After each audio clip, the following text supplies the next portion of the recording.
दोस्तों, एक नगर में एक महान बौद्ध भिक्षु रहा करते थे। वह बहुत ज्ञानी थे और बहुत ही शांत स्वभाव के थे और उनकी यह बात ही उनकी विशेषता भी थी। एक बार की बात है, बौद्ध भिक्षु नगर वासियों को उपदेश दे रहे थे। बौद्ध भिक्षु कह रहे थे कि शब्दों में जीवन बदलने की शक्ति होती है। अपने शब्दों से जीवन बदलो। हम जो भी शब्द अपने लिए या दूसरों के लिए कहते हैं या जो भी बातें करते हैं, उस पे हमें ध्यान देना चाहिए। इतना कहकर बौद्ध भिक्षु ने अपना उपदेश समाप्त किया और वहां से चले गए। एक दिन वह बौद्ध भिक्षु एक मार्ग से होकर गुजर रहे थे। उसी मार्ग से एक युवक होकर गुजर रहा था। उस युवक ने जब उन बौद्ध भिक्षु को देखा तो वह जोर जोर से हंसने लगा और कहने लगा, अरे साधु महाराज, आप तो ढोंगी है। आपके उपदेशों में यह कहने से कि शब्दों में बड़ी ताकत है, आपकी बात सत्य नहीं हो जाएगी। ये सब सिर्फ बातें हैं। भला ऐसे कैसे हो सकता है कि शब्दों से हमारा जीवन बदल सकता है। उस युवक की सारी बातें उन भिक्षुओं ने ध्यानपूर्वक सुनी और उसके बाद वह मुस्कुराते हुए उस युवक से कहते हैं, बेटा, नाद से ही तो यह दुनिया प्रकट हुई है और अच्छे शब्दों के पीछे भी नाद ही होता है जो पूरा जीवन बदल देता है। वह बौद्ध भिक्षु उस युवक से कहते हैं, देखो, मैं तुम्हें अपने अनुभव से बता रहा हूं, लेकिन फिर भी तुम्हें यकीन न हो तो तुम इसे खुद आजमा कर देख सकते हो। उन बौद्ध भिक्षु की यह बात सुनकर युवक थोड़ा सा गंभीर हो गया।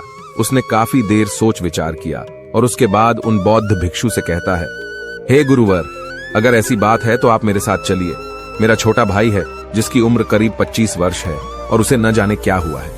वह करीब 3 वर्षों से कुछ भी नहीं करता, बस लेटा रहता है। दिन भर वो कुछ न कुछ सोचता रहता है। उसकी यह हालत देखकर हम सब बहुत परेशान हैं। माता पिता भी बहुत चिंतित रहते हैं।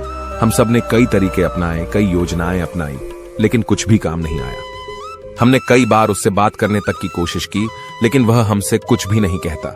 परिवार का हर एक सदस्य पूरी तरह से थक चुका है, हार चुका है। आखिर वह क्या करना चाहता है, किसी को कुछ नहीं पता। तो हमारे शब्दों से उसका जीवन क्यों नहीं बदला? और जैसा कि आप कह रहे हैं कि शब्द सचमुच जीवन बदल सकते हैं, तो क्या आप मेरी मदद करेंगे? इस पर बौद्ध भिक्षु मुस्कुराते हुए उस युवक के साथ चल पड़ते हैं। वह युवक उन बौद्ध भिक्षु को एक खेत में ले जाता है और अपने भाई की तरफ इशारा करके कहता है, हे गुरुवर, यही मेरा भाई है जो पूरे गांव में आलस और मक्कारी के लिए मशहूर है। आप कहते हैं कि शब्दों में वह शक्ति है जो हमारा जीवन बदल सकती है। तो क्या आपके शब्द इसका जीवन बदल सकते हैं? अगर यह सत्य है तो आप इसका जीवन बदल कर दिखाएं। उन बौद्ध भिक्षुओं ने उस युवक के भाई को ध्यानपूर्वक देखा। वह एक पेड़ की छांव में आराम से सो रहा था। जब बौद्ध भिक्षु उस युवक के भाई के पास पहुंचे और आराम से उसके सर पर हाथ फिराते हुए कहते हैं, उठो बेटा, बहुत देर हो चुकी है। ये सोने का समय नहीं, ये तो जागने का समय है। उन बौद्ध भिक्षुओं की आवाज सुनकर वह लड़का थोड़ा सा अचरज में पड़ गया। आखिर कौन है जो मुझे इतने प्यार से जगा रहा है? वरना सभी गांव वाले तो मुझे आलसी और मक्कार ही कहते हैं। आखिर कौन है जो मुझे इतना अपनापन दिखा रहा है? उसने आंखें खोली और आंखें मलते हुए उसने पूछा, हे गुरुवर, आप कौन हैं और यहां क्यों आए हैं? इस पर बौद्ध भिक्षु उस युवक से कहते हैं, बेटा, यह प्रश्न तो मैं तुमसे करना चाहता हूं। तुम कौन हो, यही तो तुम्हें जानने की आवश्यकता है। उन बौद्ध भिक्षुओं की बात सुनकर वह लड़का जोर से हंस पड़ता है और कहता है, हे गुरुवर, यदि आपको मेरे बारे में जानना है तो जाइए और गांव के किसी भी सदस्य से पूछ लीजिए। आपको पता चल जाएगा कि मैं कौन हूं। आपसे हर कोई यही कहेगा कि वह तो आलसी है, मक्कार है, तरह तरह के ताने सुनाएंगे, तरह तरह की बातें कहेंगे। इससे आपको यह जरूर यकीन हो जाएगा और आपको यह पता भी चल जाएगा कि मैं कौन हूं।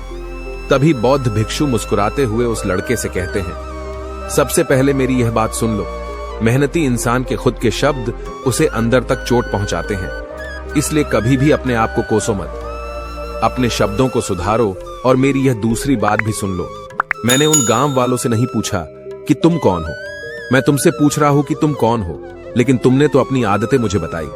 आलस तुम्हारी पहचान नहीं, तुम्हारी आदत हो सकती है, और इंसान नहीं, उनकी आदतें खराब होती हैं। इसलिए बेटा, तुम आलसी और मक्कार नहीं हो, ये तो तुम्हारी आदत है। बस इतनी सी बात है जो गांव वाले नहीं समझ सकते। ये सारी बातें सुनकर वो लड़का थोड़ा सा आश्चर्यचकित रह गया, क्योंकि गांव वाले हमेशा उसे मक्कार, आलसी और तरह तरह के ताने ही सुनाया करते थे। उन बौद्ध भिक्षुओं की यह बात सुनकर उस लड़के की आंखों में आंसू आ गए। वह तुरंत ही दोनों हाथ जोड़कर उन बौद्ध भिक्षु के चरणों में गिर पड़ा और उनसे कहने लगा, आप सत्य कहते हैं, यह मेरी आदत ही है और मैं इस आदत से बहुत परेशान हूं। मैंने बहुत कोशिशें भी की, लाख उपाय किए, लेकिन मैं अपनी इस आदत से छुटकारा ना पा सका। इन आदतों से बाहर आना बहुत कठिन है। मैंने कई बार आलस छोड़ने का प्रयास तक किया, पूरी कोशिश भी की, लेकिन कोई लाभ नहीं हुआ। मैं जब भी कोई कार्य करने की कोशिश करता हूं तो पता नहीं क्यों मेरा मन कहीं और भागने लगता है। मेरा दिमाग किसी और दिशा में काम करने लगता है और मैं उस काम पर ध्यान ही नहीं दे पाता। मैं क्या करूं, कैसे करूं, मुझे कुछ भी समझ नहीं आता। जब भी मैं किताबें पढ़ने की कोशिश करता हूं तो मुझे नींद आने लगती है। मन में एक अजीब सा दर्द महसूस होता है। ऐसा लगता है कि मेरा जीवन यूं ही व्यर्थ जा रहा है और जब मैं इस दर्द को बर्दाश्त नहीं कर पाता तो मैं सो जाता हूं, ताकि जब मैं उठूं तो मुझे दर्द न महसूस हो। और अब तो मुझे यह भी यकीन हो चुका है कि मैं इन आदतों से नहीं निकल सकता। ये आदतें मुझे नहीं छोड़ने वाली। इस पर बौद्ध भिक्षु उस लड़के से कहते हैं, बेटा, यदि तुम इस आलस की आदत को छोड़ना चाहते हो तो मैं तुम्हें एक सही उपाय बता सकता हूं, लेकिन उसके लिए तुम्हें कल सुबह मुझे मिलना होगा, तभी वह तरीका मैं तुम्हें बताऊंगा। यदि तुम उस तरीके को सीखना चाहते हो तो कल सुबह मेरे पास चले आना। इतना कहकर बौद्ध भिक्षु वहां से चले गए, लेकिन उन बौद्ध भिक्षु की सारी बातें उस लड़के के कानों में गूंज रही थी। वह यह समझ नहीं पा रहा था कि आखिर वह बौद्ध भिक्षु उसे कौन सा मार्ग दिखाने वाले हैं। वह ऐसा कौन सा उपाय बता देंगे जिससे उसके जीवन से आलस्य हमेशा हमेशा के लिए खत्म हो जाएगा। देखते ही देखते रात हो गई। रात भर वह अपने बिस्तर पर करवट लेता रहा और उन बौद्ध भिक्षु की बातों के बारे में सोचता रहा। इसी प्रकार देखते ही देखते सुबह हो गई और वह लड़का उन बौद्ध भिक्षुओं के पास जा पहुंचा। वह लड़का उन बौद्ध भिक्षु को प्रणाम करता है और कहता है, गुरुवर, जैसा कि आपने कहा था, लीजिए मैं आ गया। अब मुझे वह मार्ग बता दीजिए जिसे मैं अपने जीवन से इस आलस्य को निकाल सकता हूं। तभी बौद्ध भिक्षु उस लड़के से कहते हैं, बेटा, जब भी तुम्हारा मन दुविधा में हो, तुम निर्णय न ले पा रहे हो और तुम्हारे मन में तरह तरह के प्रश्न उठ रहे हो कि मैं क्या करूं, कैसे करूं, इस कार्य को पूर्ण कैसे करूं, यह सब कैसे होगा, तब तुम वास्तविकता में अपने अतीत से सोच रहे हो कि पिछली बार तुम्हारे ऐसा करने पर क्या हुआ, या अतीत में तुमसे लोगों ने क्या कहा था। तो आज से कभी भी अपने अतीत से नहीं, बल्कि भविष्य से सोचो। इस पर लड़का कहता है, भविष्य से, वह भला कैसे? तभी बौद्ध भिक्षु उस लड़के से कहते हैं, मान लो कि तुम्हें आज किसी भी चीज की कमी नहीं है। तुम्हारे पास वो हर चीज है जो तुम चाहते हो, वह सारी सुख सुविधाएं हैं। तो अब बताओ, तुम अपना जीवन कैसे व्यतीत करना चाहोगी? उन बौद्ध भिक्षु की यह बात सुनकर वह लड़का कुछ देर के लिए सोच में पड़ गया, क्योंकि आज तक उसने सभी गांव वालों के केवल ताने ही सुने थे। किसी ने भी आज तक उसके जीवन के बारे में उससे ऐसी बात नहीं की थी और वह गुरुवर उसे आने वाले भविष्य के बारे में उससे बातें कर रहे थे। उन बौद्ध भिक्षु की यह बात सुनकर वह लड़का खुद से प्रश्न करने लग गया कि अगर मेरे पास सब कुछ होगा, धन की कोई कमी नहीं होगी और सारी सुख सुविधाएं होंगी, तो मैं अपना जीवन कैसे व्यतीत करूंगा? कुछ देर सोच विचार करने के बाद वह उन बौद्ध भिक्षु से कहता है, गुरुवर, मैं यह दुनिया घूमना चाहूंगा, पहाड़ों पर चढ़ना चाहूंगा, समुद्र की रेत पर चलना चाहूंगा और मैं एक बहुत बड़ा व्यापारी बनना चाहूंगा। तभी अचानक उस लड़के का ध्यान टूट गया और वह उन बौद्ध भिक्षु से कहता है, परंतु हे गुरुवर, यह सब कैसे संभव होगा? केवल मेरी मात्र सोच लेने से तो यह सब पूरा नहीं होने वाला। उसके ऐसा कहते ही उसके अतीत में बीती हुई सारी घटनाएं उसकी आंखों के सामने से गुजरने लगी और वह एक बार फिर से निराश होने लगा। और अब वह यह सोचने लगा कि मेरे पास तो पैसे ही नहीं है, तो मैं भला व्यापार कैसे कर सकता हूं? न ही मेरे पास व्यापार का कोई अनुभव है। ऐसी स्थिति में मैं भला यहां से कैसे निकल सकता हूं? उस लड़के के इस प्रश्न का जवाब देते हुए वह बौद्ध भिक्षु उस लड़के से कहते हैं, भंते, हर रात में सोने से पहले तुम हर दिन अपना लक्ष्य एक कागज पर लिखो और सुबह उठकर सबसे पहले उस लक्ष्य को देखो और सोचो कि उस लक्ष्य को पाने के लिए तुम आज क्या कर सकते हो, और जो भी तुमने उस कागज पर लिखा होगा उस कार्य को उसी दिन पूरा करने की हर मुमकिन कोशिश करो। इस पर वह लड़का कहता है, ठीक है, आप सच कह रहे हैं, लेकिन जब मैं बहुत सोचने लगता हूं तो मेरा मन बेचैन होने लगता है और मन में तरह तरह के विचार उठने लगते हैं और इन विचारों को शांत करने के लिए मैं सो जाता हूं ताकि वह विचार मुझे परेशान न कर पाए। उस लड़के की इस समस्या का समाधान करते हुए वह बौद्ध भिक्षु उस लड़के से कहते हैं, बेटा, अंतर्मन की चाल को पकड़ो और शब्दों की मदद से नया भविष्य बनाओ। तभी लड़का कहता है, हे गुरुवर, आप क्या कहना चाहते हैं? मैं आपकी बात समझ नहीं पा रहा। इस पर बौद्ध भिक्षु मुस्कुराते हुए कहते हैं, बेटा, कैसे होगा? यह जो सवाल है, यह सवाल नहीं बल्कि एक डर है जो तुम्हारे अंतर्मन में बैठा हुआ है, जो तुम्हें अगला कदम लेने से रोक रहा है, तुम्हें कदम आगे बढ़ाने से रोक रहा है। यदि तुम वास्तविकता देखो तो किसी को भी नहीं पता होता कि वह कार्य कैसे होगा, लेकिन एक इंसान जब दृढ़ निश्चय कर लेता है तो वह अपने उद्देश्य को सामने रखकर लगातार प्रयास करता रहता है और वह अपनी सफलता प्राप्त कर ही लेता है। तभी वो लड़का उन बौद्ध भिक्षु से कहता है कि हे गुरुवर, अगर ऐसी बात है तो मन में बार बार चिंता क्यों होती है? मन बार बार बेचैन क्यों हो उठता है? इस पर बौद्ध भिक्षु कहते हैं, बेटा, क्योंकि तुम्हें डर है कि तुम कमजोर हो।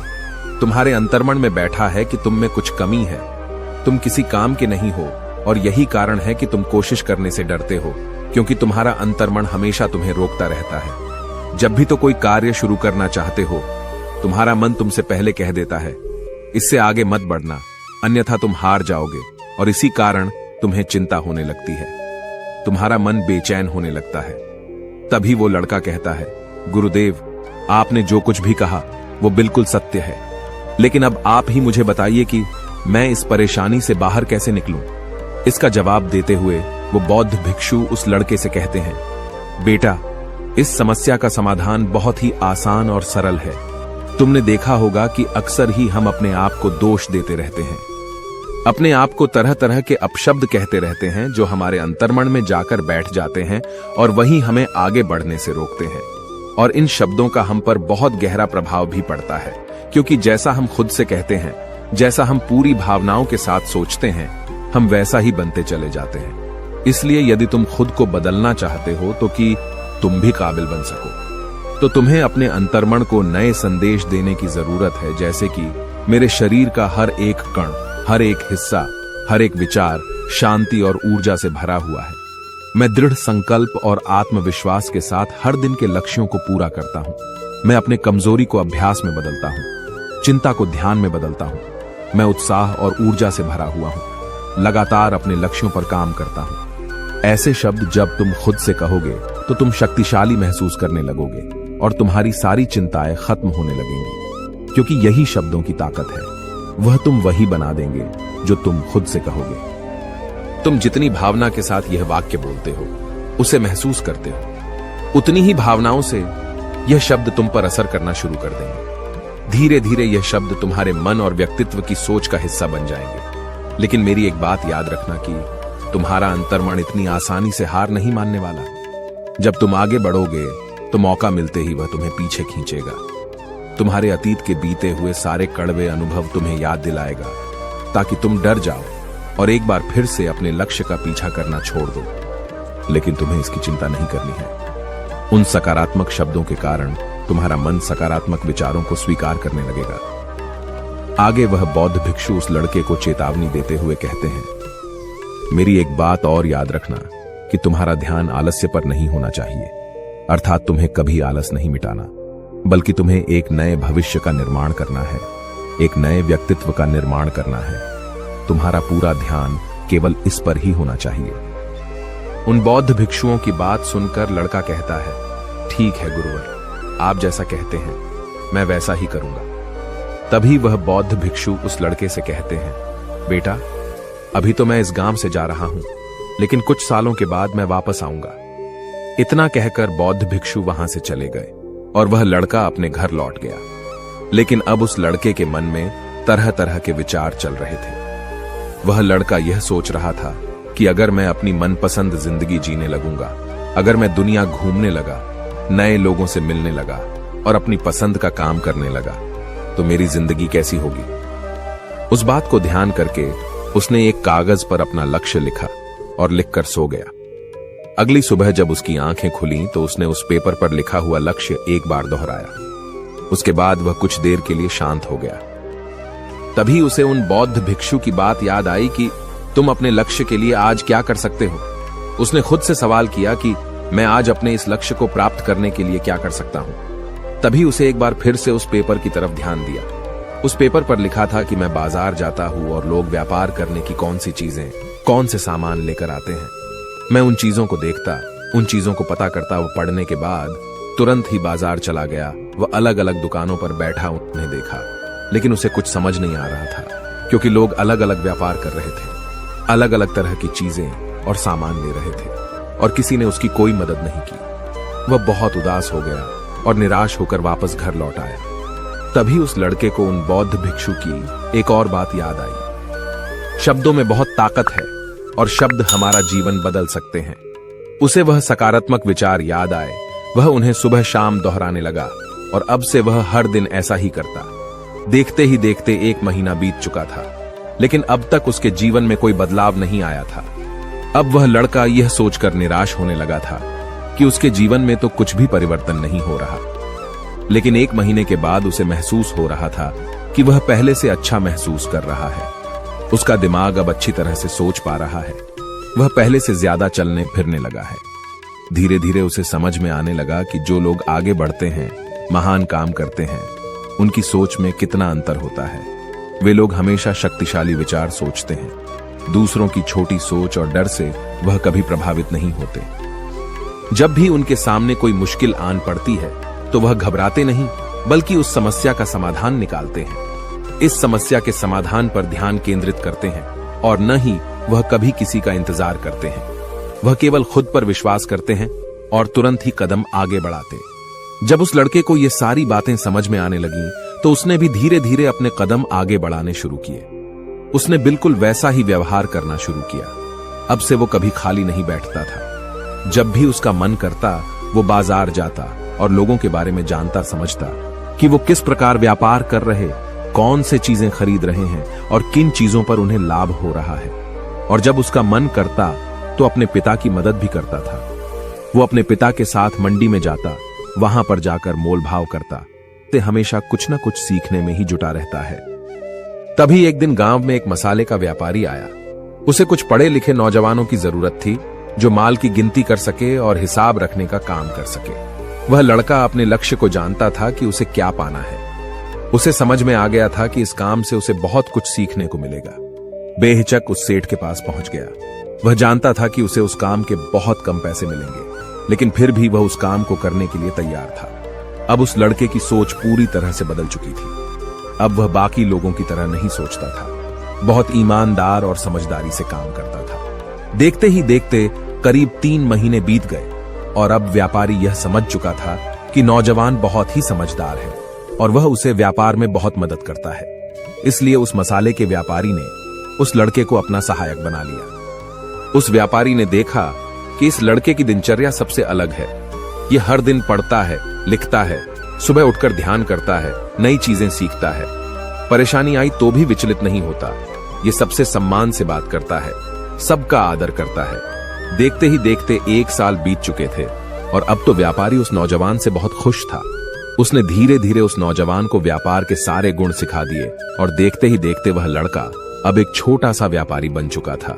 और जब उस लड़के के अंदर व्यापार की समझ आ गई तो उसने जड़ी बूटियों का व्यापार शुरू कर दिया और देखते ही देखते केवल कुछ ही वर्षों में उस नगर का सबसे बड़ा व्यापारी बन गया। लोग उसे सबसे बड़े व्यापारी के नाम से जानने लगे। उसकी नाम दूर दूर तक फैलने लगा। करीब 5 वर्षों बाद जब वह वापस अपने घर लौटा तो लोग बहुत हैरान थे।